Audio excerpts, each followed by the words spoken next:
All right. Now I just want to say thank you for giving us the opportunity to interview you today, Jen. Yes. Do you want to just start off with just saying something a little bit about yourself? Absolutely. I'm Jenn Chawla. I was born in India in 1985, and my family actually gave me the name Jennifer, believe it or not, because they knew that we would be coming to the United States at some point. So we ended up coming here in 1987. It was my mom and my eldest eldest sisters. So I have 3 sisters. There's 4 of us, all women. So I grew up, without any expectation of a man to take care of anything, which was nice, right? We didn't really have any ceilings. We could kind of do everything we wanted to do because we, survival mode, you had to do it. So there was no, let the man take care of it. In the 80s and 90s, that was a big thing.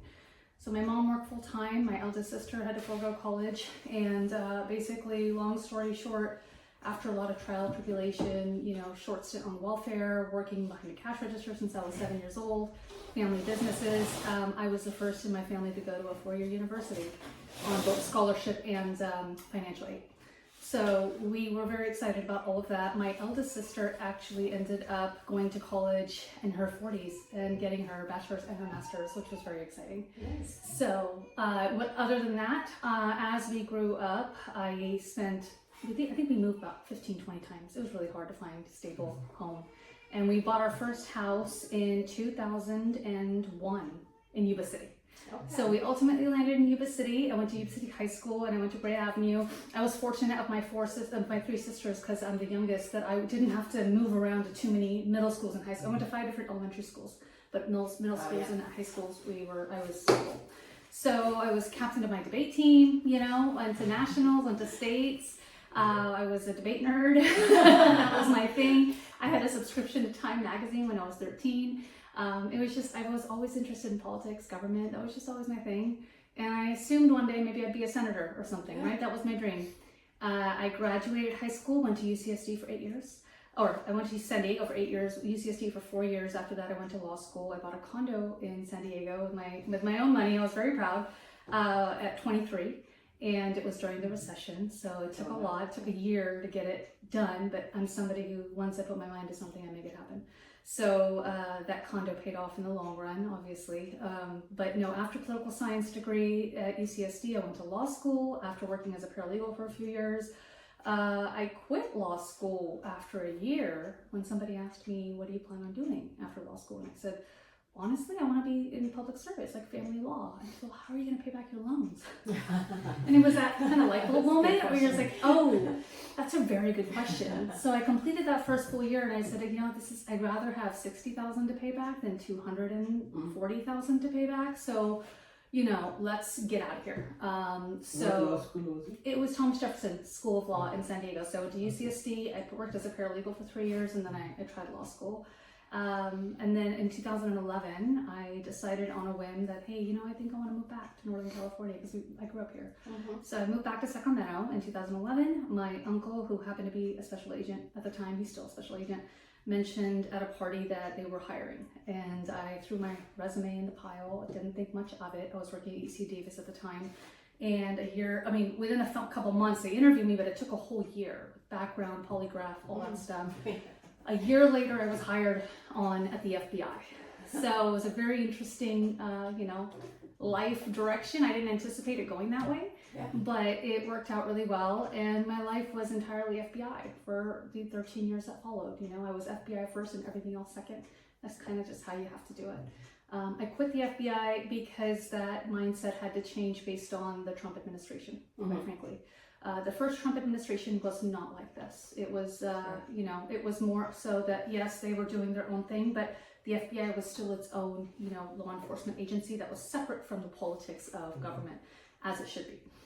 So when you walk in, you're not a Democrat, you're not a Republican, it doesn't matter how you affiliate, you just get the job done. So, and I really honored that and I appreciated that. And this last year in 2025, it changed dramatically.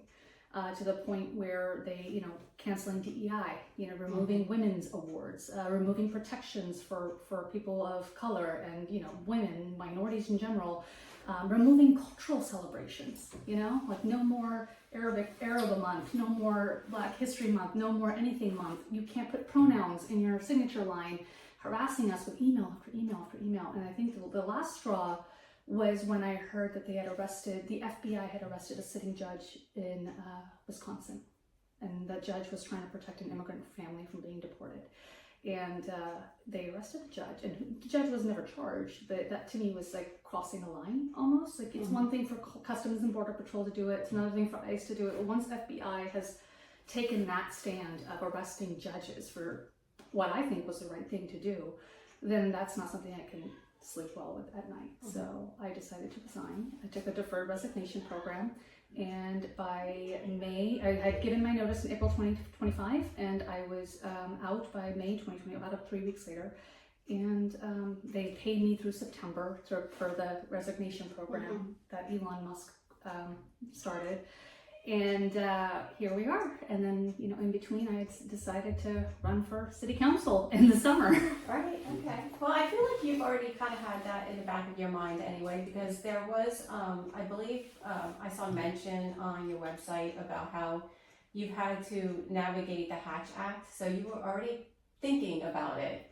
Well, I've had to navigate the Hatch Act for 13 years. So the Hatch Act basically says that you're supposed to keep politics out of the FBI, no matter what. I left because that was no longer applicable to certain people of certain political parties, meaning they were allowed to wear MAGA hats now, right? Which was completely against policy. So my thinking was, I'm not going to be allowed to have my viewpoints just because they are. It's very selective enforcement. And it's, again, one of the reasons I left. And I can't speak out against something if my hands are tied behind my back with my employment. But I know I hadn't decided to run when I quit the FBI. I actually was being pursued by a lot of community members. I had run for HOA here a couple times, and people knew my name, and they were, not happy with the way current leadership was, and they asked me to run. And I said, I actually spoke to the previous person who ran against the incumbent and said, hey, would you consider running again? Because I don't think I can give up an income to run. And then once I quit, I actually applied for jobs with the city. And I was in a second round of interviews. And then when that didn't pan out, I finally pivoted and talked to my husband and said, what do you think if I threw my hat in for city council? And then here we are. So it was June 30th. Yes. That's yes. great. Yeah, that's very interesting. Yes, absolutely. So, Good journey. Yeah, very so interesting. another question I have for you is, as a first-time candidate, you framed yourself as an alternative to the status quo. Do you want to elaborate on that a little bit? I know you've already did, but please do. No, absolutely. It's interesting because the status quo to me right now is politics as usual, which is, somebody who has been in for 20 plus years, which is what the incumbent was on the school board for 20 years and now 3 years in as city council member. And, you're kind of just towing the line, getting things done. And you answer basically to the people who run your campaigns behind the scenes, which is the ones who donate to your campaigns. I'm unique in the sense that because of the Hatch Act, because of the FBI, for 13 years, I was a nobody as far as my identity was concerned. I was actually a covert employee, to be honest with you. So people didn't even know I worked for the FBI. So it went from, nobody knew of my existence to all of a sudden my name being everywhere because of, me running for board and then suddenly running for city council. It's unique in that I had the opportunity to kind of create my first impression for everyone. And I wanted to make sure that it stood out and that it wasn't status quo, business as usual. And I wanted to make sure, and before I even decided to run, I started a nonprofit called Thai Leadership, which is transparency, accountability, and integrity in public serving systems, which is very important to me. I knew that was something that I'm going to be pursuing for the rest of my life in everything that I do, because I was so disenchanted with what happened federally. That I knew as the federal structures crumble, we're going to have to rebuild. So as we rebuild, we should rebuild with these values in mind. I've carried that with me into the campaign, and those are it's like basically a values-based campaign. So as I'm inventing myself as a candidate, this is how I'm presenting it as, hey, I believe in these values, and depending on, regardless of what your political background is, what your culture, whatever it is, if you can get on board with these values, you can get on board with the campaign, because I plan on taking this all the way to the dais. And honestly, one of the reasons I'm running is people are upset about the lack of transparency and lack of accountability. So, can you give some examples there? Sure. I mean, most recently that comes up, it's a very controversial project that's happening right now, the micro communities. It's an initiative that the mayor has taken on after Darrell Steinberg had an ordinance that was passed and approved by 5-4 vote in 2023. allowing the city manager full control over where future shelters, micro-communities, and permanent housing will be placed throughout the city. I think it's a good idea because it takes away the option for electeds to say, not my district, because they're worried about their re-elections, right? So I think it's a fair and unbiased way, and Mayor McCarty has championed it since, he's been in, which I really appreciate. And in 2023, the incumbent did vote against the ordinance, which is understood. In 2025, however, April of 2025, she is on record saying that she actually not only supports it, but she's enthusiastic about it, and that she doesn't care if the NIMBYs vote her out because she thinks it's necessary, and that she found a strip of land for it. Mm-hmm. So it was very much like something I was actually, wow, surprised, like good, this is good.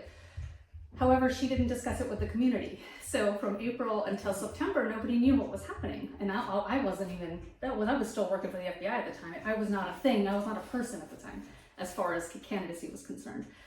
So come September, when the city of Sacramento legally has to approach the community and say, hey, we're about to move forward with this project that hasn't had any conversation up until date, now the community's upset, right? Because like, where did this come from? And now that the incumbent realizes the community is upset, she's backpedaling, saying, "Oh, I didn't know about it. I had no idea. This is a surprise to me. They lack transparency because they didn't tell me. I didn't know anything. But I didn't even know where they were going to put it." Then I called her out at a town hall and said, "Did you or did you not choose that strip of land?" She goes, "Well, I did, but I didn't know X, Y, Z." So it's on and on and on. This denial of having anything to do with the project or being enthusiastic about it from the very start, and I can't get on board with that. The change of stand is more critical than having a stand. You got to stand for something or you fall for anything. So I think ultimately it was. I think it's been a talking point for her where she's trying to gain support from the community to fight it. And what's interesting to me is the argument she's using is that the location is bad. But again, she proposed a location, and she's been an attorney for 23 years. If the ordinance was bad, because she's now fighting the ordinance legally, she's had 2.5 years to do something about it, right? Since it was signed in 2023. Granted, she did vote against it, but if you were someone with conviction who wanted to actually do the right thing and said this is not good, and you're an attorney, practiced attorney, I would think starting 2023, you would have already been deep into it and trying to challenge it from 2023. But to take the stance of, I'm on board, here's a strip of land, let's do this, I support it, to this is unfair, I can't believe you're pushing us, to do this, that kind of stuff. And this is just one of many examples, but it's the most recent. And it's the one that people are actually not even well aware of because they're trying to twist the narrative of, oh, we've just been against it this entire time. And that the city's forcing it down on us. How often do you watch the city council meetings, or you attend every of them, or how? I try to see the website, Granicus, the replay of the meetings as often as I can. Again, before, last year, I didn't take part in much of anything political. So it was ever since July of last year, June 30th is when I filed the paperwork, I became more and more involved. Ever since they accepted the raise during a budget deficit, which I thought was a very interesting move to make. Another reason why and I have come out openly and said that not only would I reject a raise, but I would use part of the budget that's allotted to me to contribute towards the city and the district in terms of safety. Have you spoken about this in the city council? In terms of for the micro communities? Public comment time. I have given public comment on a couple of issues outside of this, yes. So in August, I was actually on the news. They showed a snippet of what I said in regards to the Upper West Side project and how they hadn't mitigated for the environmental factors and how we were fighting, not necessarily just the entire development, but the fact that they were trying to bring in so many data centers and use city resources while it's still being county land. So I spoke out about that in the city council. I would love to know more about the data centers challenges. Yeah, absolutely. Upper West Side, yep. ECOS is the Environmental Council of Sacramento.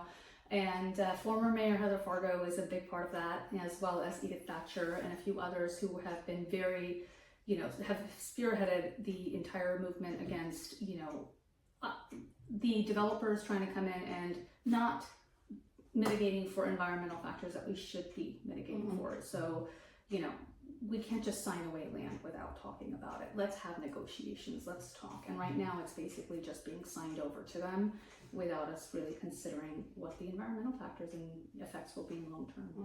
So are there any CEQA violations? As of right now, my understanding is that there is an outstanding lawsuit from Ecos, and it's based on some violations that they are trying to address. Their Upper West Side has since been delayed. The votes on Upper West Side have been delayed. ASIP, which is Airport South Industrial, is going to be, I think it's going to LAFCO next week, and city's already voted to annex it. So it's still, ASIP is still moving forward. Upper West Side has kind of been tabled for now, and but now ASIP would be considered a city project because it's since been annexed. So I think it's going to be more of a city involvement. It'll be interesting to see how that moves forward, though. Yes. You had a couple of specific questions, Chirag? No, I think. You got them? Okay. Let's go ahead and move on a second. Another 5 minutes. Okay, so I'm going to ask a couple, I guess, specific district issue ones. So many District 1 residents feel the area has become a bedroom community where people live but spend their sales tax dollars in Roseville or West Sacramento.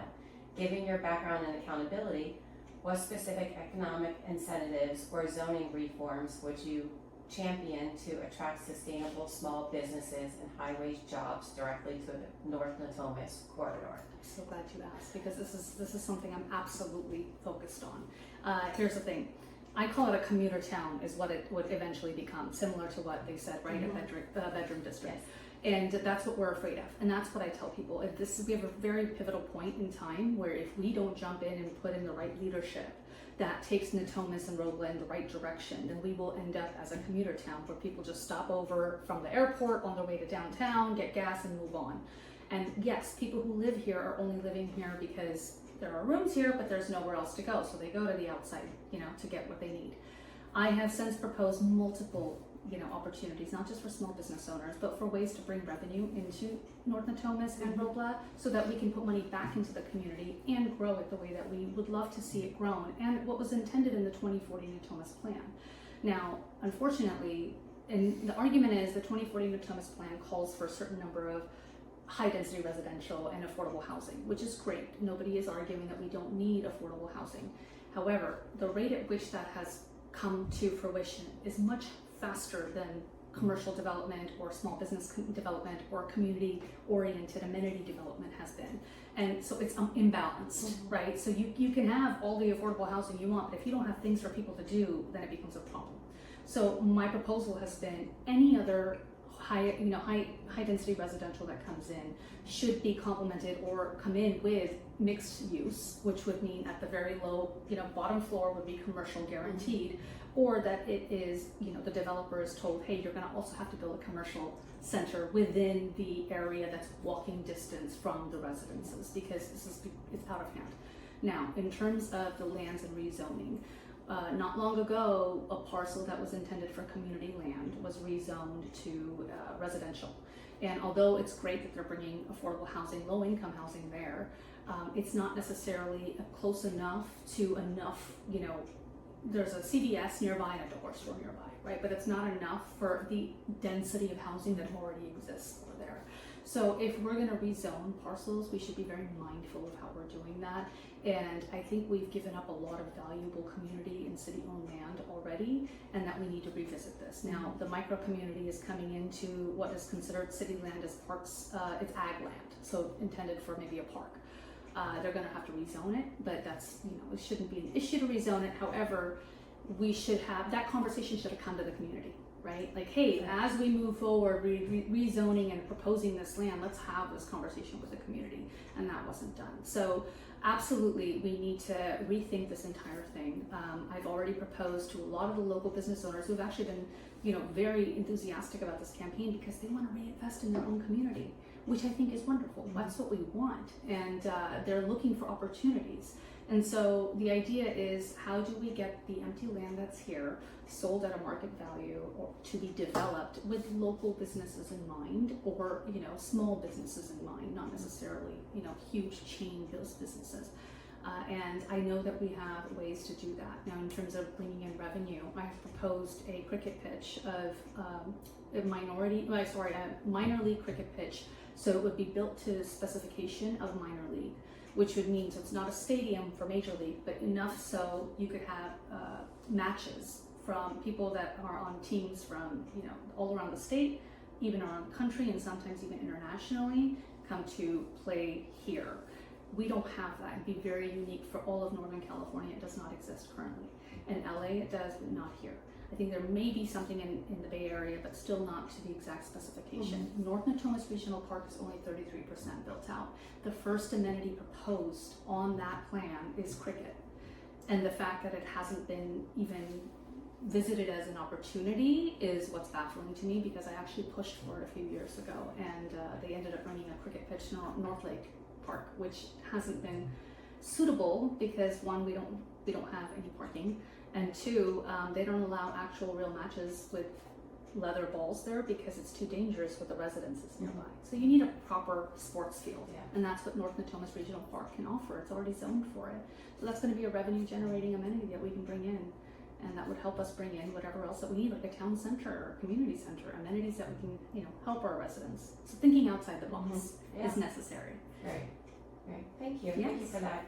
And I know we have a little bit more time. I think probably to close with this, I want to ask you about your perspective, just in general, of the public safety here in North Natomas. I know that when you're looking at budgets and stuff, the city council have talked about making cuts to the police department's fundings and stuff like that. So I just wanted to kind of get your perspective.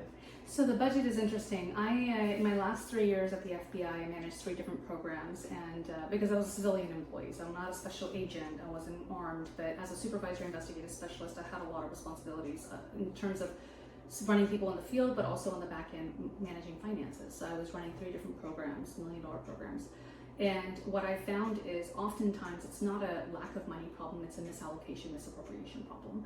And I have seen that here with the city as well, where money will just sit in a fund that isn't being used, but isn't being reallocated to other funds that can actually use that money. For example, when they actually did find money to avoid cutting positions, or actually laying people off in this last budget cycle, they ended up cutting vacant positions, which meant money was being held in a vacant position fund. Why? For 30 plus years, it was just sitting there. What are we doing? So these are the kinds of things that I plan on addressing immediately, is where is our money being allocated? Why is it not being reappropriated where it should be when it's not being used? And how do we increase that, increase the funds that need the most attention? Now, to your point of the police, I do find that the police currently have a budget that covers things that maybe they shouldn't be covering. So just homelessness sweeps, I don't agree with. I don't think that's a good idea to sweep encampments. I think that when you sweep encampments, you take away the livelihood of people who have lived there and who consider it their shelter, their home for the most part, and all of their belongings are there. So you set them back every time you sweep an encampment, whether it's their IDs, identification, or even mental health, right? Medications even. There's been reports of people losing access to medication who need it for their mental health because of these sweeps. It's not a smart solution. It sets the clock back, and we need to find a better solution. I'm not saying encampments are good. We need to fix that problem, obviously, but having the police sweep encampments as a part of their budget is not a smart use of money. I would propose taking money from the police and reallocating it to programs that could properly address the encampments with mental health services combined, or relocation services combined, meaning that people would go with their things as well. The police also oversee youth programs. I don't know why. We could easily take the money from the police that is going into youth programs and separate it into a different fund and have a different entity manage youth programs, right? Let the police handle public safety, right? Let's let the money handle the public safety aspect. Why are we taking up their precious time and low resources that we have, because we don't have enough, right? We're lacking in terms of police service. Why use them for things that other people can handle where a gun and badge is not necessary? So that would be my plan, is to really audit and look into where the money's being spent, why it's being spent the way that it is, and how we can reallocate as necessary. Great, thank you. Okay, is there anything you want to close with? I just feel as though right now, and I say this to everybody, people are scared. and justifiably so. And this goes to outside the district as well, right? I'm an immigrant. I was born in India. I'm a naturalized citizen, as is my husband, and it's a scary time. And I know I have a unique perspective as having been a federal employee for 13 years, especially in the law enforcement field, of knowing what it looks like when stuff hits the fan, and we're there.